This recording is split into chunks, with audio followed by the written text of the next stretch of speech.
ये मोबाइल मेरे पास एक कस्टमर लेकर आया है। उसने किसी दुकानदार को चेक करवाया है माइक के फॉल्ट में। उसका माइक नहीं चल रहा था।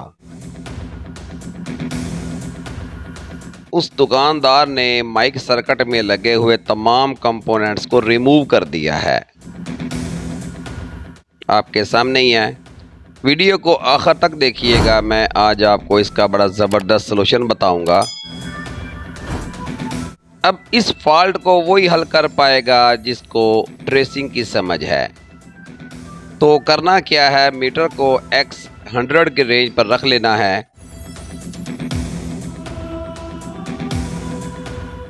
मेरे मीटर के सेल्स ज़रा कमज़ोर हैं, इसलिए पीछे रुक जाता है। 10% और 20%। ठीक हो गया। मैंने दो मेन पॉइंट्स चेक किए हैं कि मेन आईसी से राब्ता आ रहा है। ठीक हो गया। और ये भी ठीक हो गया। इन दोनों पॉइंट्स को आपस में जंप कर देना है।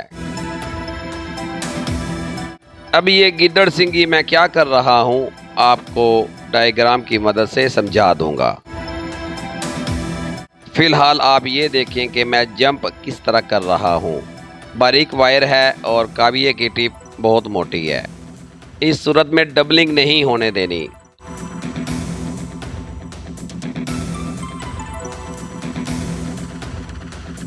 आप देख रहे हैं कितने अच्छे पॉइंट्स जंप हो चुके हैं। माइक के पॉइंट्स पर अब राब्ता चेक करना है। एक 10% और दूसरा 20%। माइक के पॉइंट्स पर राब्ता ओके हो चुका है। अब यहां से समझने वाली बात है, इन पॉइंट्स के ऊपर लगा हुआ था माइक सर्किट, जिसमें कुछ रजिस्टर और कुछ कैपेसिटर्स थे। पहले दुकानदार ने इन तमाम कंपोनेंट्स को उतार दिया है। इस सूरत में करना क्या होता है, देखना ये होता है कि मेन आईसी से राब्ता आ रहा है इन पॉइंट्स में। मैंने जब चेक किया तो एक 20% और दूसरा 10% था। उसके बाद चेक ये करना होता है कि माइक के जो पॉइंट्स बने हुए हैं वो इस सर्किट में किन किन पॉइंट्स के साथ अटैच हैं। जब चेक किया तो ये दोनों पॉइंट्स सर्किट के साथ अटैच निकले। तो इस सूरत में करना क्या होता है, जो लाइन ज़्यादा मूव हो रही है यानी कि 20%, उसको नेगेटिव के साथ कनेक्ट करना होता है और जो कम हो रही है उसको प्लस लाइन के साथ कनेक्ट करना होता है। जो लाइन ज़्यादा मूव हो रही थी उसके ऊपर माइक की नेगेटिव लाइन लगा देनी होती है और जो कम हो रही थी उसके ऊपर माइक की प्लस लाइन लगा देनी होती है। प्यारे दोस्तों, ये काम वही कर सकता है जिसको ट्रेसिंग की समझ है। मैं आप तमाम दोस्तों से यही गुजारिश करूंगा कि अगर आप मोबाइल रिपेयरिंग का काम कर रहे हैं और आपको ट्रेसिंग की समझ नहीं है तो किसी दोस्त, किसी दुकानदार से ट्रेसिंग सीख लें। प्यारे दोस्तों, मुझे मोबाइल रिपेयरिंग का काम करते हुए 20 साल हो रहे हैं। सन 2004 में मैंने ये काम सीखा था और आज आपके सामने 2024 है। इतने अरसे में मैंने ये नोट किया है, जिस कारीगर को ट्रेसिंग की समझ नहीं है वो अधूरा है। अब इस मोबाइल में फ़ॉल्ट क्या था, किसी दुकानदार ने माइक सर्किट रिमूव कर दिया था। अब इस फॉल्ट में करना ये होता है कि माइक के पॉइंट्स को आईसी के पॉइंट्स के साथ कनेक्ट करना होता है।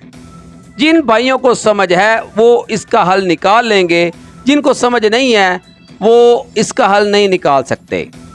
मैंने अक्सर देखा है, जिन मेरे भाइयों को ट्रेसिंग की समझ नहीं है, उनके पास कोई मोबाइल आता है, मसलन कॉल के दौरान स्पीकर से आवाज़ नहीं आ रही, तो वो क्या करते हैं, डायरेक्ट स्पीकर तब्दील कर देते हैं। जबकि स्पीकर से आवाज़ ना आने का फार्मूला ये नहीं है। उसमें सबसे पहले सेटिंग चेक करनी होती है, प्रोफाइल चेक करनी होती है, प्रोफाइल में लगी हुई टून चेक करनी होती है, उसका वॉल्यूम चेक करना होता है। उसके बाद मोबाइल खोलकर X1 पे रख के रिंगर चेक करना होता है। रिंगर चेक करने के बाद पॉइंट्स के ऊपर राब्ता कितना शो हो रहा है, जो बोर्ड के ऊपर रिंगर के पॉइंट्स बने हुए हैं। अब जिनको ट्रेसिंग की समझ होगी वो इतना काम कर पाएगा। अदरवाइज स्पीकर चेंज किया, फॉल्ट नहीं हुआ, तो यार ये मोबाइल नहीं सही होता, आप ले जाओ, वो ये कह देगा।